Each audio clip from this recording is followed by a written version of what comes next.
Loving yourself will set you free. You don't have to follow all the things you see.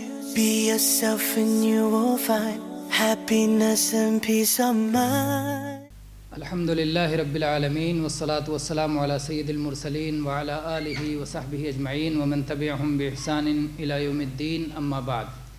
آج کے درس میں اللہ کی توفیق سے اسلام میں نکاح کی اہمیت کے تعلق سے گفتگو کی کوشش ہوگی، اور ظاہر ہے کہ اسلام دین فطرت ہے۔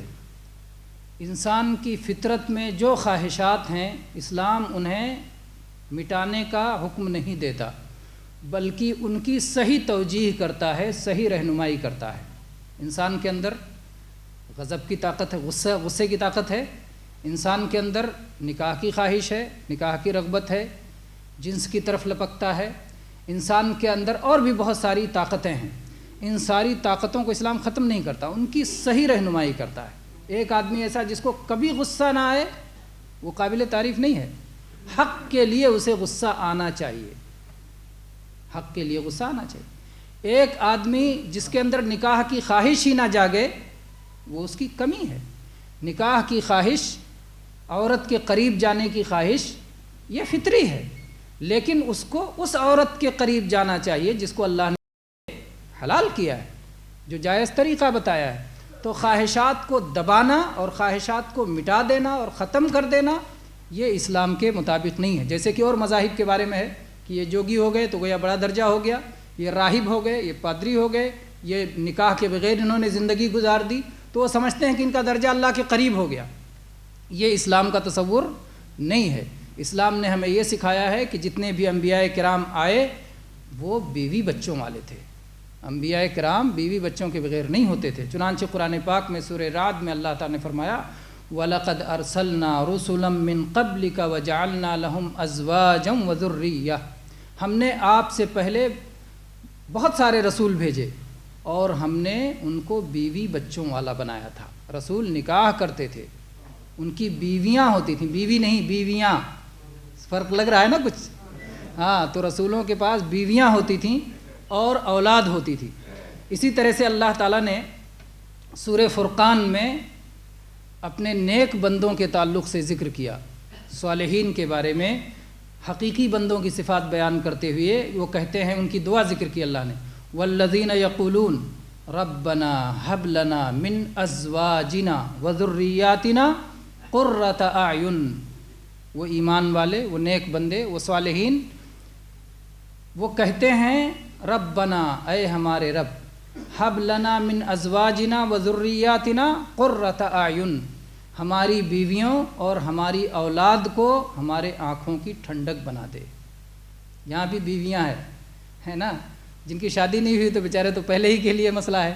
جو پہلی شادی کر چکے ہیں وہ دوسری اور تیسری اور چوتھی۔ بہت سارے لوگوں کو اس میں بھی غلط فہمی رہتی ہے، وہ سمجھتے ہیں کہ پوری زندگی میں صرف 4 ہی شادیاں کر سکتے ہیں۔ بہت سارے لوگوں سے اسے بات ہوئی تو سمجھ میں آیا، کہتے ہیں کہ اسلام میں 4 شادی کی صرف اجازت ہے، اور وہ یہ سمجھتے ہیں کہ ایک شادی ہو گئی آپ کی اور بیوی جو ہے وفات پا گئی یا طلاق دے کے آپ نے چھوڑ دیا، آپ خالی ہو گئے تو آپ دوسری کر لو، اس کے بعد دوسرے سے خالی ہو گئے تو تیسری کر لو، تیسرے سے خالی ہو گئے تو چوتھی کر لو، بس اب اگر خالی ہو گئے تو 5ویں نہیں کر سکتے۔ یہ نہیں مطلب ہے۔ 4 کا مطلب ہے کہ ایک ساتھ 4 نکاح کر سکتے ہیں، بیک وقت 4 بیویوں سے نکاح کیا جا سکتا ہے، یہ مقصود ہے، یہ 4 کا جائز۔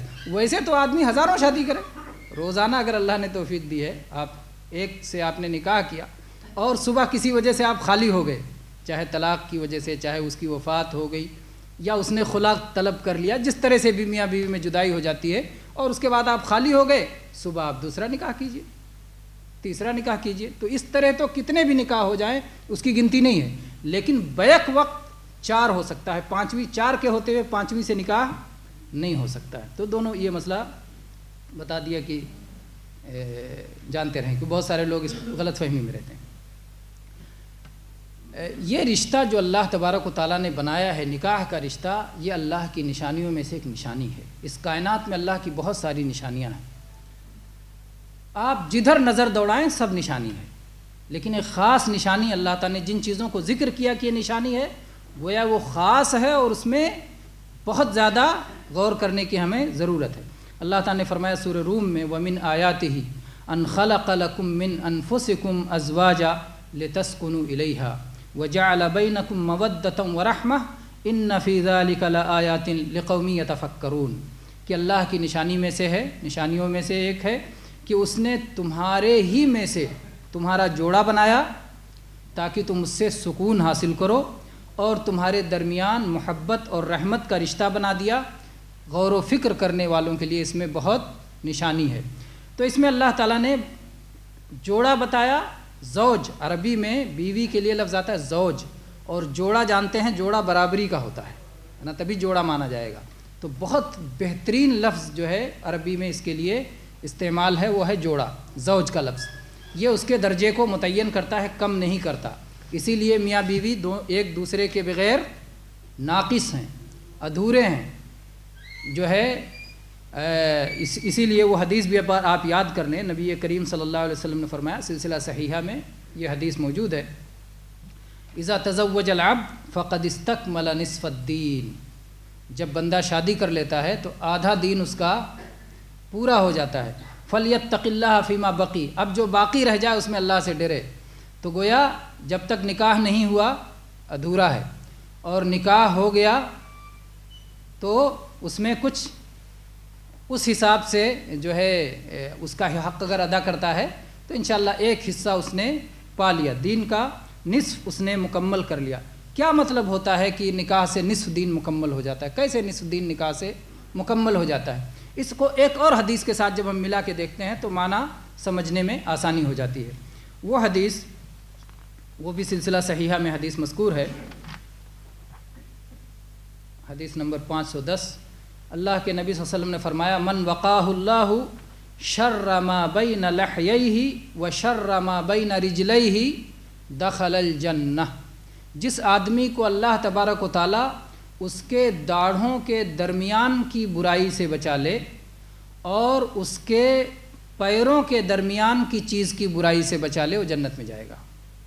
تو دو چیزوں کی برائی بتایا، داڑھوں کے درمیان کیا ہے؟ زبان، اور دونوں پیروں کے درمیان کیا ہے؟ شرمگاہ۔ تو زبان اور شرمگاہ کی برائی سے جو شخص بچ گیا اس کے لیے جنت ہے۔ تو جب اس کا نکاح ہو گیا تو اس کی شرمگاہ کی حفاظت کا انتظام ہو گیا، تو آدھا دین اس کا محفوظ ہو گیا۔ اب بچا آدھا دین، اور وہ محفوظ ہوگا زبان کی حفاظت سے، زبان کی حفاظت سے۔ اور زبان میں قول بھی آتا ہے، بولنا بھی، اور کھانا بھی زبان ہی کے راستے سے ہوتا ہے۔ حلال و حرام پیٹ تک جو بھی چیزیں پہنچتی ہیں، تو اس لیے زبان میں کوئی یہ نہ سمجھے کہ خالی بات درست کر لے، گویا کمائی بھی درست کرنا اسی میں آ جاتا ہے، تو اس میں بہت ساری چیزیں آ جاتی ہیں۔ تو یہاں پر اللہ کے نبی صلی اللہ علیہ وسلم نے فرمایا کہ اگر کوئی شخص نکاح کر لیتا ہے تو آدھا دین اس کا پورا ہو جاتا ہے۔ اور اسی لیے اللہ کے نبی کریم صلی اللہ علیہ وسلم نے نوجوانوں کو مخاطب کر کے فرمایا یا معشر الشباب، عبداللہ ابن عباس رضی اللہ عنہ، عبداللہ ابن مسعود رضی اللہ عنہ کی حدیث ہے، صحیح بخاری اور صحیح مسلم اور حدیث کی کتابوں میں، کہ آپ نے فرمایا یا معشر الشباب من استطاع منکم الباءۃ فلیتزوج فانہ اغض للبصر واحسن للفرج، کہ اے نوجوانوں جو تم میں شادی کی طاقت رکھتا ہے وہ شادی کر لے، اس لیے کہ اس سے نگاہوں کی حفاظت ہوتی ہے، نگاہیں پست ہو جاتی ہیں، اور شرمگاہوں کی حفاظت ہو جاتی ہے، پاک دامنی اس سے حاصل ہو جاتی ہے۔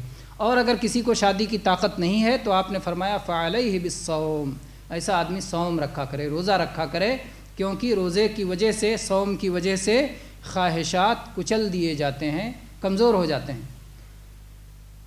علماء نے لکھا ہے کہ جب آدمی صوم رکھنا شروع کرتا ہے تو خواہشات بڑھتے ہیں، لیکن یہ ابتدا میں ہوتا ہے، لیکن جب برابر رکھتا رہے گا تو بعد میں وہ خواہشات ختم ہو جائیں گے۔ ابتدا میں ایک آزمائش ہوتی ہے، کیونکہ صوم کا مطلب کیا ہوتا ہے؟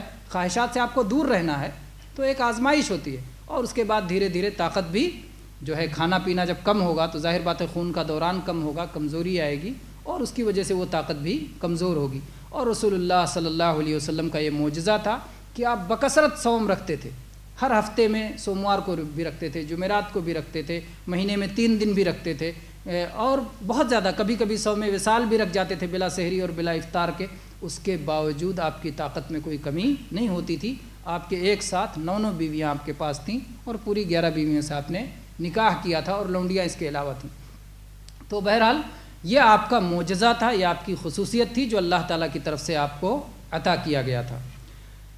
اسی طرح سے یہ بھی ہمیں یاد رہے کہ اگر ہمارا جو ہے اللہ کے کرم سے, اللہ کے فضل سے نکاح ہو جاتا ہے اور بیوی مل جاتی ہے تو بیوی اللہ کی نعمت ہے جس کا سوال ہوگا قیامت کے دن. خاص طور پہ بیوی کے بارے میں سوال ہوگا.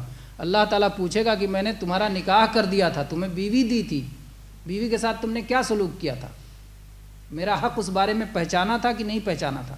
چنانچہ اس سلسلے میں دیکھتے ہیں صحیح مسلم کی حدیث, صحیح مسلم کتاب الزہد والرقاق میں یہ حدیث ہے. نبی کریم صلی اللہ علیہ وسلم نے بتایا فَيَلْقَ الْعَبْدُ, اللہ تبارک و تعالیٰ سے بندہ ملاقات کرے گا یا بندے سے اللہ ملاقات کرے گا اور اللہ تعالیٰ کہے گا اے فلو, اے فلانے, علم اکرم کا و اسود کا و ازوج کا و اسخر لک الخیل والابل و ازار کا ترأس و تربع فیقول بلا. اللہ تعالیٰ کہے گا کہ میں نے تمہیں عزت نہیں دی تھی, میں نے تمہیں سیادت و قیادت نہیں دی تھی, میں نے تمہاری شادی نہیں کر دی تھی, میں نے تمہارے لیے گھوڑے اونٹ ان کو مسخر اور تابع نہیں بنا دیا تھا, میں نے تمہیں رئیس اور سردار نہیں بنا دیا تھا کہ تم چاہو اور لوگوں سے جو ہے ٹیکس وصول کیا کرتے تھے, جمع کیا کرتے تھے. یہ ساری الگ الگ نعمتیں مختلف لوگوں کو ملتی ہے, جس میں سے ایک نعمت اس میں اللہ تعالیٰ نے کیا کہا کہ تم کو علم ازوج کا, میں نے تمہیں رشتہ زواج میں ازدواجی رشتے کے ساتھ تمہیں جوڑا تھا, تمہاری شادی کر دی تھی, تمہارا نکاح کر دیا تھا, تمہیں بیوی مہیا کی تھی, تو تم نے کیا کیا تھا, کیا ایسا نہیں ہوا؟ تو کہے گا ضرور ہے اللہ, ضرور یہ سب اللہ تو نے دیا تھا. تو اللہ تعالیٰ پوچھے گا افظننت انک ملاقی, تمہیں یقین تھا کہ تم مجھ سے آ کے ملاقات کرو گے؟ کہے گا نہیں. کافر کہے گا, جو آخرت کا منکر ہوگا وہ کہے گا کہ مجھے اس پر یقین نہیں تھا. تو اللہ تعالیٰ کہے گا کہ جب تمہیں مجھ پر یقین نہیں تھا, مجھ سے ملاقات پر یقین نہیں تھا, تو میں تم کو آج ایسے ہی بھلا دوں گا جیسے کہ تم دنیا میں مجھے بھول گئے تھے. تو یہ اس کی سزا ہوگی. اسی طرح سے نکاح کی اہمیت میں سے یہ بھی ہے کہ اللہ کے نبی صلی اللہ علیہ وسلم نے اس کا حکم دیا ہے. قرآن پاک میں بھی اللہ تبارک و تعالیٰ نے کہا فَانْكِحُوا مَا طَابَ لَكُم مِّنَ النِّسَاءِ, جو عورتیں تمہیں پسند ہوں, پاکیزہ عورتیں, ان سے نکاح کرو. اور اللہ تعالیٰ نے حکم دیا وَأَنْكِحُوا الْأَيَامَ مِنْكُمْ, جو تم میں غیر شادی شدہ ہیں ان کا نکاح کرا دو. نکاح کرانے کا بھی آپ نے حکم دیا. اور آگے چل کے اللہ تعالیٰ نے فرمایا اِن یکونوا فقراء یغنہم اللہ من فضلہ, اگر وہ فقیر و محتاج ہوں گے اللہ اپنے فضل سے غنی کر دے گا. فقیر ہے اس لیے شادی سے نہ رکا رہے کہ میں تو ابھی فقیر ہوں, شادی کر لوں گا تو بیوی کو کھلاؤں گا کیسے, نہیں. اللہ نے وعدہ کیا ہے کہ شادی کرو, اللہ غنی کرے گا, رزق آئے گا, رزق میں فراوانی ہوگی. تو اس لیے شادی سے نہیں بھاگنا کہ آدمی کے پاس محتاجی ہے. اللہ کے نبی صلی اللہ علیہ وسلم نے فرمایا تزوجو, یہ حدیث بھی سلسلہ صحیحہ میں 1782 نمبر پہ ہے. تزوجو فإنی مکاثر بکم الامم یوم القیامہ, شادی کرو کیونکہ میں تمہاری اولاد کے ذریعے سے یا تمہاری کثرت کے ذریعے سے بقیہ امتوں پر فخر کروں گا. اور نصارہ کی طرح سے, کرسچنوں کی طرح سے, صلیب پرستوں کی طرح سے رہبانیت کو اختیار نہ کرو. وہ دنیا کو چھوڑ کر کے کیا الگ ہو جاتے تھے, رہبانیت اختیار کرتے تھے. تو اللہ کے نبی صلی اللہ علیہ وسلم نے کہا کہ تم لوگ ایسا مت کرو. نکاح کے بہت سارے فوائد ہیں. نکاح سے انسان کے اخلاق سنورتے ہیں اور نکاح کے ذریعے سے ایک دوسرے کو برداشت کرنے کی صلاحیت پیدا ہوتی ہے. پہلے آپ اکیلے ہیں, آزاد ہیں, جہاں چاہو جہاں آؤ جہاں جاؤ. نکاح کے بعد بار بار پوچھا جائے گا کہاں ہے حضرت, کوئی آپ کے انتظار میں ہے, کہا جائے گا, ہے نا. تو اس کو برداشت کرنا پڑے گا. آپ کو اپنے وقت کی پابندی, اپنے حالات کو اسی حساب سے بنانا پڑے گا, تحمل پیدا کرنا پڑے گا, صبر پیدا کرنا پڑے گا, دل کو کشادہ کرنا پڑے گا. یہ ساری چیزیں نکاح سے ہی حاصل ہوتی ہیں. جو نکاح نہیں کرتا ان ساری چیزوں کا اسے تجربہ نہیں ہوتا. اسی طرح سے جب اولاد ہو جائیں گے تو اولاد کی تربیت دینا اس کا فائدہ ہوگا. اسی طرح سے جب آپ شادی کر لیں گے اور اس کا خرچہ آپ کے ذمہ آ جائے گا, نان و نفقہ برداشت کریں گے, تو آپ کمزوروں کے ساتھ حسن سلوک سیکھیں گے. بے بسوں کے ساتھ حسن سلوک سیکھیں گے، کیونکہ وہ کمزور ہیں جن کی آپ رعایت کر رہے ہیں، جن کا خیال کر رہے ہیں، جن کی دیکھ بھال کر رہے ہیں. تو اس طرح سے کمزوروں، بے کسوں، مجبوروں کی ہمدردی کا جذبہ شادی شدہ ہونے کے بعد زیادہ پیدا ہوتا ہے، کیونکہ اس کی تعلیم وہاں سے ملتی ہے. اسی طرح سے شرمگاہوں کی حفاظت کا یہ ذریعہ ہے اور بہت سارے فتنوں سے حفاظت کا ذریعہ ہے. ظاہر بات ہے مرد کے لیے سب سے بڑا فتنہ عورتیں ہیں. اللہ کے نبی صلی اللہ علیہ وسلم کی حدیث ہے، ما ترکت بعدی فتنۃ اضر علی الرجال من النساء، میں نے اپنے بعد مردوں کے لیے عورتوں سے بڑا کوئی فتنہ نہیں چھوڑا. مال سے بھی بڑا فتنہ عورتیں ہیں، اقتدار سے بھی بڑا فتنہ عورتیں ہیں. عورتیں مرد کے لیے، اگر مرد ہے تو اس کے لیے فتنہ ہے، اگر نامرد ہے تو اس کے لیے فتنہ نہیں ہوں گی. تو مرد کی بات کی جا رہی ہے، اور ظاہر بات ہے مردانگی اور مرد ہونا یہ نعمت ہے اللہ کی، اور یہ فضیلت ہے نا. تو اللہ کے نبی کریم صلی اللہ علیہ وسلم کی اس حدیث کی روشنی میں اس کو دیکھتے ہیں. یہ حدیث بھی سلسلہ صحیحہ میں 235 نمبر پہ ہے. آپ صلی اللہ علیہ وسلم اچانک گھر میں داخل ہوئے اور پھر نکل کے آئے. صحابہ کے درمیان آپ تشریف فرما تھے. صحابہ نے پوچھا کہ اللہ کے نبی صلی اللہ علیہ وسلم آپ ہمارے درمیان تھے، پھر آپ یہاں سے اٹھ کے چلے گئے، پھر آپ ابھی تشریف لائے اور آپ کے بالوں سے پانی ٹپک رہا ہے، یعنی آپ ابھی غسل کر کے نکلے ہیں، تو کیا قصہ ہے؟ تو اللہ کے نبی صلی اللہ علیہ وسلم نے فرمایا مرت بی فلانہ فوقع فی قلبی شہوۃ النساء، فلاں عورت یہاں سے گزری تو میرے دل میں عورتوں کی خواہش پیدا ہوئی. مردانگی کا تقاضا ہے. آپ صلی اللہ علیہ وسلم ہمارے لیے نمونہ تھے، امت کے لوگوں کو ایسا ہوگا تو آپ نے سکھایا کہ امت کے لوگوں کو ایسا ہو تو کیا کریں. تو یہ تعلیم تھی، آپ اسوہ تھے. لقد کان لکم فی رسول اللہ اسوۃ حسنہ، آپ بہترین نمونہ ہیں، ہر چیز میں نمونہ ہیں، آپ کی زندگی کامل و شامل ہے. تو اللہ کے نبی صلی اللہ علیہ وسلم نے فرمایا کہ میرے دل میں عورتوں کی خواہش پیدا ہوئی تو میں اپنی ایک بیوی کے پاس چلا گیا اور اس سے میں نے اپنی ضرورت پوری کر لی. ایسے ہی تم بھی کرو، اس لیے کہ ہر عورت کے پاس چیز تو ایک ہی ہوتی. فَإِنَّ مَعَهَا مِثْلَ الَّذِي مَعَهَا، جس عورت کو دیکھ کے آپ بہت زیادہ آپ کا دل لپک رہا ہے، کیا اس کے پاس کوئی اور چیز ہے؟ چیز تو وہی ہے جہاں سے خواہش کی تکمیل ہوتی ہے. تو حدیث میں صاف کہا گیا فَإِنَّ مَعَهَا مِثْلَ الَّذِي مَعَهَا، آپ کی بیوی کے پاس بھی وہی چیز ہے جو دوسرے کے پاس ہے. یہ اور بات ہے کہ اسے شیطان مزین کر دیتا ہے، خوشنما بنا دیتا ہے، وہ زیادہ جو ہے کچھ دیکھنے میں دور سے اچھی لگتی ہے. تو یہ شیطانی تزئین کی وجہ سے، خوشنما بنانے کی وجہ سے ہوتا ہے. ورنہ اپنی بیوی کے پاس آدمی چلا جائے اور حلال کو استعمال کرنے میں بھی اللہ اسے ثواب دیتا ہے. جیسے حرام کو چھوڑنے میں ثواب، ویسے حلال کے کرنے میں ثواب. جیسے حرام کے ارتکاب میں گناہ ہے اللہ سزا دیتا ہے، ویسے اللہ اجر بھی دیتا ہے. چنانچہ اس سلسلے میں آپ کے اللہ کے نبی صلی اللہ علیہ وسلم کی حدیث صحیح مسلم میں اللہ کے نبی صلی اللہ علیہ وسلم نے ایک بار فرمایا وفی بضع احدکم صدقہ، کہ تم میں سے کوئی شخص جب ہم بستری کرتا ہے تو صدقے کا ثواب ملتا ہے. صحابہ کرام کو بڑا تعجب ہوا، ایاتی احدنا شہوتہ ولہ فیہا اجر، کہ ہم میں سے ایک شخص اپنی خواہش پوری کرتا ہے اور اس میں بھی ثواب پاتا ہے. صحابہ نے سوال کیا. اللہ کے نبی کریم صلی اللہ علیہ وسلم نے فرمایا کہ اچھا یہ بتاؤ، اگر یہی خواہش وہ حرام جگہ پوری کرتا تو گناہ پاتا یا نہیں پاتا؟ تو کہا گناہ پاتا. تو کہا جب حلال جگہ پوری کیا تو ثواب پائے گا. حرام جگہ اگر خواہش پوری کرتا تو گناہ پاتا، تو حلال جگہ خواہش پوری کر رہا ہے تو ثواب پائے گا. تو یہ اللہ کا فضل ہے کہ ہم خواہش بھی پوری کرتے ہیں اور صدقے کا ثواب بھی حاصل کرتے ہیں. اسی طرح سے ایک اور حدیث جس میں دوسرے انداز میں اللہ کے نبی صلی اللہ علیہ وسلم نے یہ بات سمجھائی ہے، اور یہ حدیث مسند احمد میں سلسلہ صحیحہ میں 575 نمبر پہ ہے، کہ آپ نے فرمایا کہ اپنی بیوی سے جمع کرنے میں ثواب ہے، اجر ہے. تو ابو ذر رضی اللہ عنہ نے جو اس حدیث کے راوی ہیں کہتے ہیں میں نے پوچھا کہ اللہ کے نبی میری خواہش پوری کرنے میں مجھے کیسے ثواب ملے گا؟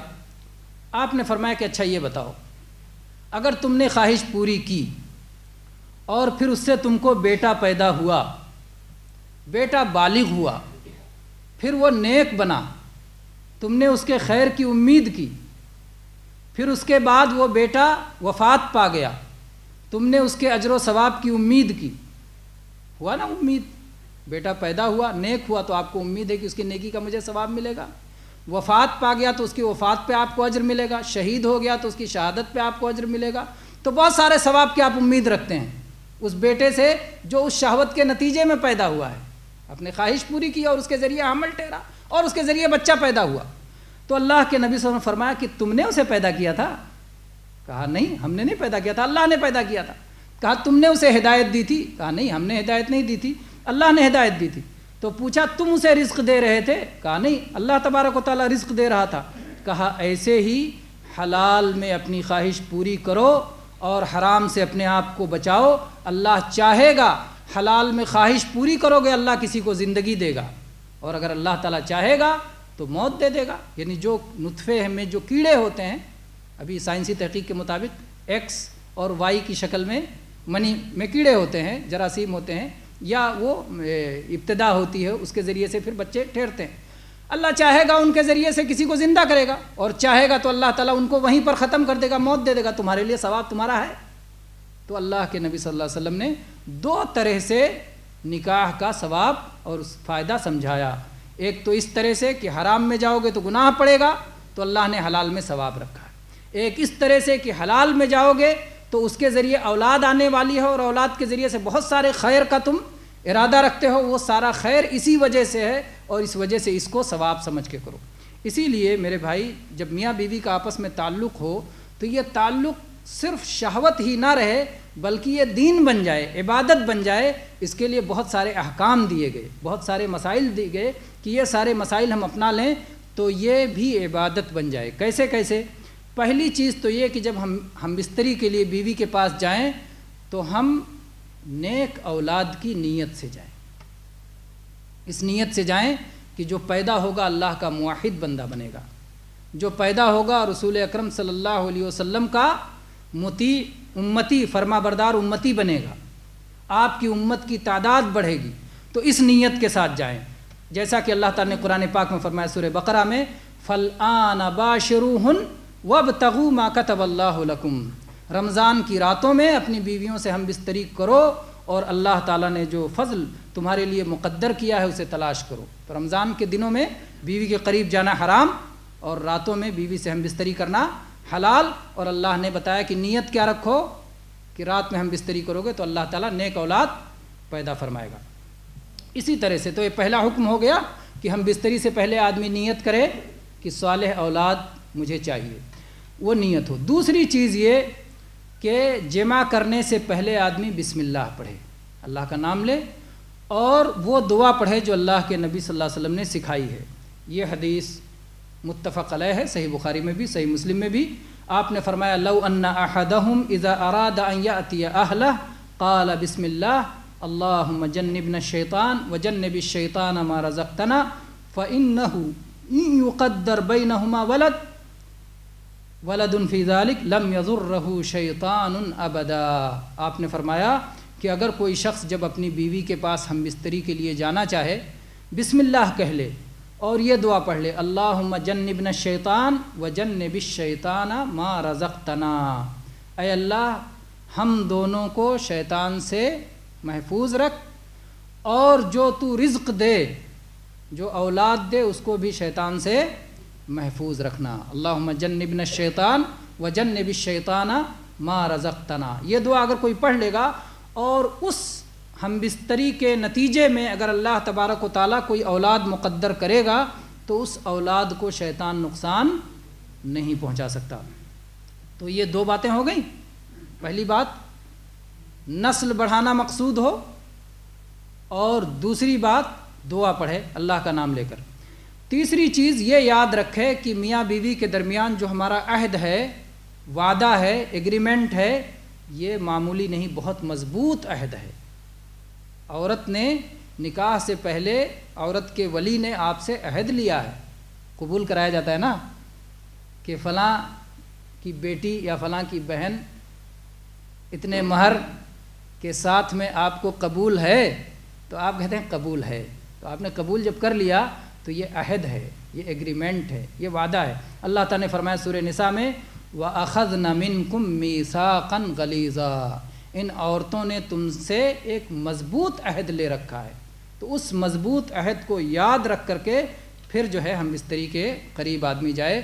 یہ ہمارا دین ہے، یہ ہمارے ایمان کا حصہ ہے، ہمارے عہد کی وجہ سے اللہ نے اسے حلال کیا ہے. جیسا کہ حدیث میں حجۃ الوداع کے موقع پر بھی اللہ کے نبی صلی اللہ علیہ وسلم نے فرمایا وَأَحْلَلْتُمْ فُرُوجَهُنَّ بِكَلِمَةِ اللَّهِ، اللہ کے کلمے کے ذریعے تم نے ان کی شرمگاہوں کو حلال کیا ہے. تو یہ عہد ہے جو اللہ کے کلمے کے ذریعے ہوتا ہے. اسی طرح سے چوتھی بات جس کی وجہ سے یہ کام عبادت بن جائے وہ یہ ہے کہ جب رشتہ کرنا ہو تو دیندار لڑکی تلاش کیا جائے، دیندار خاتون، دیندار عورت کو تلاش کیا جائے. لوگ مختلف مقاصد سے نکاح کرتے ہیں، جیسا کہ حدیث میں اللہ کے نبی صلی اللہ علیہ وسلم نے فرمایا بھی ہے، یہ حدیث متفق علیہ ہے. آپ نے فرمایا تنکح المرأة لأربع لمالها ولجمالها ولحسبها ولدینها فاظفر بذات الدین تربت یداک. عورت سے نکاح کیا جاتا ہے 4 چیزوں کی وجہ سے، یا تو اس کے مال کی وجہ سے، یا تو اس کے حسب و نسب اور خاندان کی وجہ سے، یا اس کی خوبصورتی کی وجہ سے، حسن کی وجہ سے، اور یا اس کے دین کی وجہ سے. تو آپ نے فرمایا کہ دین کو اختیار کر لو، تمہارے ہاتھ مٹی میں مل جائیں. تربت یداک، ایسا لگتا ہے کہ بد دعا ہے نا، تربت یداک، ہاتھ مٹی میں مل جائے، نیچے گرے گا آدمی تو ہاتھ مٹی میں ملے گا. لیکن نبی کریم صلی اللہ علیہ وسلم یہ دعا کے لیے کہتے تھے.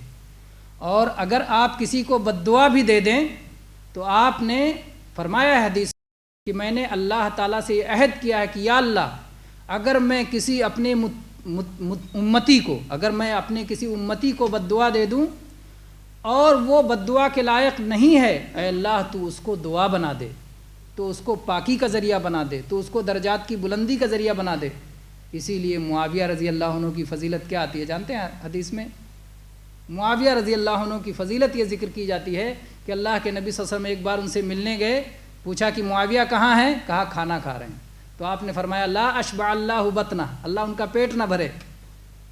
تو علماء نے معاویہ رضی اللہ عنہ کی فضیلت میں اس کو ذکر کیا ہے، کیونکہ معاویہ رضی اللہ عنہ نبی کریم صلی اللہ علیہ وسلم کی زوجہ مطہرہ ام حبیبہ رضی اللہ عنہا کے بھائی ہیں، اللہ کے نبی صلی اللہ علیہ وسلم کے سالے ہیں، آپ کی بہن نبی صلی اللہ علیہ وسلم کی زوجہ ہیں، اور آپ کاتب وحی ہیں، قرآن پاک لکھتے تھے. تو اور بہت ہی جو ہے سمجھدار، بہت ہی ہوشیار صحابی تھے، اور حکمرانی کا بہت اچھا انداز تھا معاویہ رضی اللہ عنہ کا. تو نبی کریم صلی اللہ علیہ وسلم نے جو یہ کہا اس حدیث کو ملا کر کے صحابہ علماء کرام نے، محدثین نے اس کو معاویہ رضی اللہ عنہ کی فضیلت میں ذکر کیا کہ یہ آپ کے لیے دعا بنے گا. اور بھی ایسی انہی ایک کی، صرف معاویہ رضی اللہ عنہ کے لیے ہی یہ طریقہ نہیں ہے، کوئی کہے کہ انہی کے لیے طریقہ خاص کیوں نہیں، اور بھی صحابہ کے بارے میں اس طرح کی باتیں آئی ہیں کہ اللہ کے نبی صلی اللہ علیہ وسلم نے کہا اور پھر بعد میں آپ نے اس کی تشریح فرمائی، آپ نے وضاحت کی کہ میں نے اللہ تعالیٰ سے یہ عہد کیا ہے کہ اے اللہ اگر میں کسی شخص کے لیے بد دعا کر دوں اور وہ بد دعا کے لائق نہیں ہے تو اے اللہ اس کو تو اس کے لیے دعا بنا دے، پاکی بنا دے، طہارت بنا دے، درجات کی بلندی بنا دے. تو یہاں بھی اسی طرح مسئلہ ہے. اسی طرح سے جناب محمد رسول اللہ صلی اللہ علیہ وسلم نے فرمایا الدنیا متاع وخیر متاع الدنیا المرأة الصالحہ. یہ بھی صحیح مسلم میں حدیث ہے کہ دنیا پورا کا پورا مزے لینے کے لیے، لطف لینے کے لیے سامان کی حیثیت رکھتا ہے، اور اس میں سب سے بہترین سامان جو انسان کو لطف اور مزہ دے سکتی ہے وہ سامان عورت ہے، نیک عورت، جب وہ نیک ہو اور نیکی پر مددگار اور معاون ہو. اور ظاہر بات ہے کہ نکاح انسان کو حیوان سے ممتاز کرتا ہے. حیوانات میں کوئی نکاح نہیں ہوتا، جہاں بھی کوئی حیوان جہاں چاہے جس طرح سے اپنے خواہشات پوری کر لے، لیکن انسان نکاح کے ذریعے سے توالد اور تناسل کا یہ ذریعہ بنتا ہے. اس کے ذریعے خاندان بنتے ہیں، رشتہ داریاں بنتی ہیں، اور پھر اس کے بعد میں ایک دوسرے کے حقوق بنتے ہیں، اور ان حقوق کی ادائیگی کے ذریعے سے ایک بہترین معاشرہ تیار ہوتا ہے. اور اگر ان حقوق میں کوتاہی کی جائے تو معاشرے میں اسی لحاظ سے کوتاہی اور خرابی آتی ہے. اور میاں بیوی کے حقوق ایک جیسے ہیں. اللہ تعالیٰ نے قرآن مجید کی ایک آیت میں فرمایا سورہ بقرہ میں وَلَهُنَّ مِثْلُ الَّذِي عَلَيْهِنَّ بِالْمَعْرُوفِ. لہن ان کے لیے، علیہن ان کے اوپر. تو اللہ نے فرمایا وَلَهُنَّ مِثْلُ الَّذِي عَلَيْهِنَّ ان کا بھی حق ویسے ہے جیسے ان کے اوپر حق ہے بالمعروف دستور کے مطابق. وَلِلرِّجَالِ عَلَيْهِنَّ دَرَجَةٌ البتہ عورتوں کو ان کے اوپر ایک درجہ حاصل ہے. عورتوں کو کہ مردوں کو؟ وَلِلرِّجَالِ مردوں کو. وَلِلرِّجَالِ عَلَيْهِنَّ دَرَجَةٌ مردوں کو عورتوں پر فوقیت حاصل ہے, درجہ حاصل ہے, مقام حاصل ہے. اور ظاہر بات ہے یہ طبعی طور پر بھی ہے اور شرعی طور پر بھی. طبعی طور پر آپ دیکھیں اللہ نے مرد کی ساخت, مرد کی بناوٹ الگ رکھی ہے, اسے مضبوط بنایا ہے, اسے طاقتور بنایا ہے, اسے سمجھدار بنایا ہے, اسے بہت ساری ایسی صلاحیتیں دی ہیں جو عورتوں کو اللہ نے نہیں دی ہیں. عورتوں کو اس کے مقابلے میں کمزور بنایا ہے. مرد کما کے دیتا ہے, خرچ کرتا ہے, وہ خرچ کما کے ان کو خرچ کرنا نہیں ہے. آدم علیہ السلام کو اللہ تعالیٰ نے سمجھا دیا تھا جنت میں کہ آدم جو ہے بھول نہیں جانا, درخت کا پھل کھا لو گے تو شیطان نکلوا دے گا, شیطان تمہارے پیچھے لگا ہوا جنت سے نکلوا دے گا. وَلَا يُخْرِجَنَّكُمَا مِنَ الْجَنَّةِ فَتَشْقَى اللہ تعالیٰ نے فرمایا کہ اے آدم شیطان تم دونوں کو جنت سے نکلوا نہ دے ورنہ تم پریشان ہو جاؤ گے. اللہ تعالیٰ نے یہ نہیں کہا ہوا پریشان ہو جائیں گی, آدم علیہ السلام کو کہا فتشقى, واحد کا صیغہ ہے. عربی میں کہا جاتا ہے کہ جنت سے شیطان تم دونوں کو نکلوا نہ دے ورنہ تم پریشان ہو جاؤ گے. تو پریشانی تو مرد کے سر ہے, عورت کے سر نہیں ہے. عورت کو تو گھر کی ملکہ بن کے رہنا ہے اور یہ اسلام ہی میں ہے. فیکٹریوں میں جا کے کام کریں, مزدوری کریں, سڑکوں پہ پتھر پھوڑیں, آزادی کے نام پر جو ہے ان کے اشتہارات لگائے جائیں اور عورتوں کو فریب دیا جائے. عورتوں کو آزاد کرنا نہیں چاہتے, عورتوں تک پہنچنے کی آزادی چاہتے ہیں, عورتوں سے مزہ لینے کی آزادی چاہتے ہیں, عورتوں سے عیاشی کی آزادی چاہتے ہیں, عورتوں کی آزادی نہیں چاہتے. تو عورتوں کو بھی فریب نہیں کھانا چاہیے. اللہ کے دین میں ہی ان کا حق محفوظ ہے. اللہ کے دین اسلام کے سوا کہیں ان کا حق محفوظ نہیں ہے. انشاءاللہ حقوق کے تعلق سے ہم گفتگو اگلے درس میں کریں گے. آج کا درس اتنا کافی ہے. اللہ تعالیٰ سے دعا ہے کہ اللہ تبارک و تعالیٰ ہم سب کو اپنے دین کو سمجھنے کی توفیق عطا فرمائے اور اس دین کو اپنی زندگیوں میں اخلاص کے ساتھ نافذ کرنے کی توفیق دے اور اللہ اسے ہم سے قبول فرمائے. آمین. وآخر دعوانا ان الحمد للہ رب العالمین. صلی اللہ علیہ وسلم.